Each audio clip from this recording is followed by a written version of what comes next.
Hey guys, Casual Gamer 84. Welcome back to the game room. Today I'm going to tell you 5 of my guilty pleasure games. So if you want to know what they are, stick around.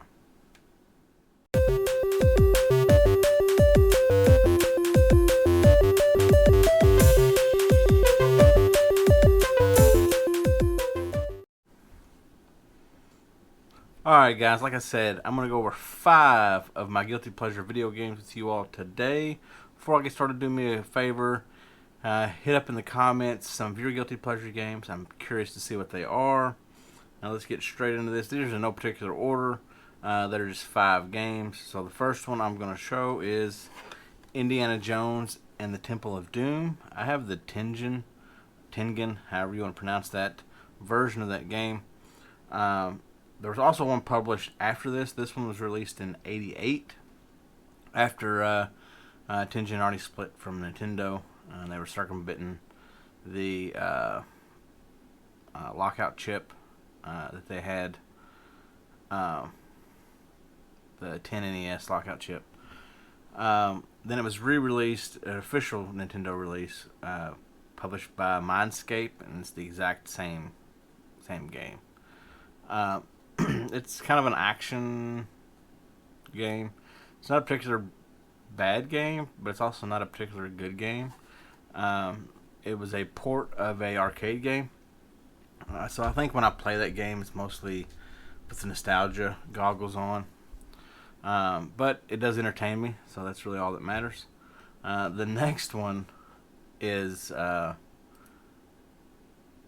kind of a bad game to a lot of people. I enjoy it, obviously. It's one of my guilty pleasure games. And I think mainly I enjoy it because of the Casino Nights, I believe, is with the stages in Sonic 2 that I like the most. But my guilty pleasure Sonic game is Sonic the Hedgehog Spinball, otherwise known as Sonic Spinball. It came out in '93, and it's just like it sounds. It's a pinball game with Sonic in it. It's an awesome concept. It's a relatively cheap game. I'm not sure what it's going for, but you can pick it up really cheap. I would say probably $5 range, cartridge only. But again, I don't know. Actually, let's just go ahead and look that up right now, and I can tell you all what it is going at.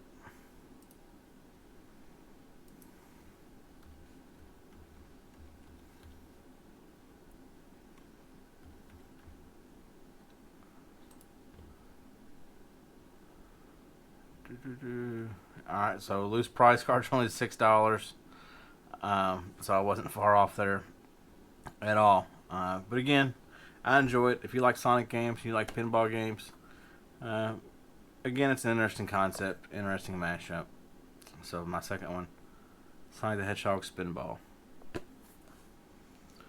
The next one, and I have a weird thing with a lot of the Disney video games, Disney Pixar games. This one's on the GameCube. I believe it also came out on the PlayStation 2. It was released 2004, 2005, 2004, I think. And that is Disney Pixar's The Incredibles. I have this one, as well as the sequel or the follow-up released to this one, both on GameCube. It's a 3D action platformer. I don't think that they scored well as far as like Metacritic scores, things like that.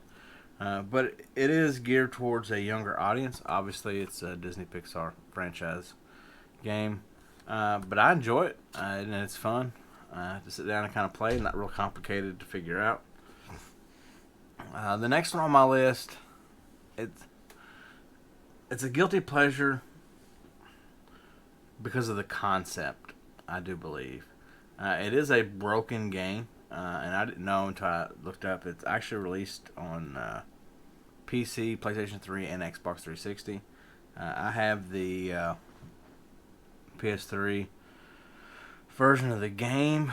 That is Ride to Hell Retribution. I think that it was initially supposed to be like an open world game, kind of like Grand Theft Auto. when it was conceived and announced in 2008. Then it went into development hell. No pun intended there with the name. For several years, and they took out the open world mechanic and made it a linear action style game. It is broken at some parts of it.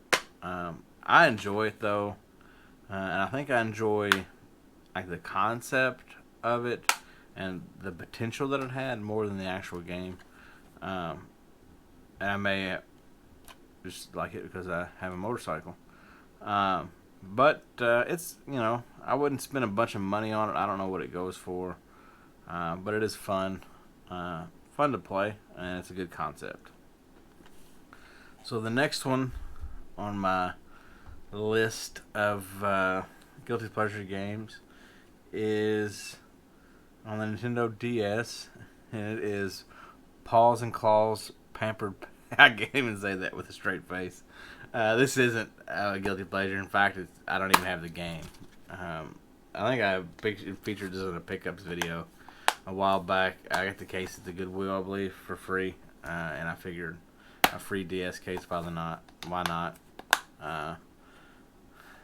So I have no idea if this is a good game, bad game, or not, because I don't have the game. Anyway, number 5 on my list, or the 5th game on my list, is not particularly this one. This is just one that I happened to grab. Tiger Woods PGA Tour 13. I do not play golf. I don't particularly like golf, but for some reason, golf games are my guilty pleasure. I like them. It's relaxing, it's fun. I don't watch golf. I don't go golf. I've golfed a little bit, but it's not my thing. So I don't know what the attraction is to the game, or games, rather. It's not just this one. There's a bunch of good ones on the PS2. And this one's on 360. Tiger Woods PGA Tour 13. I know some of the newer ones go for a pretty good penny, I believe. Let me look it up real quick. I think it's like the Masters ones or something like that.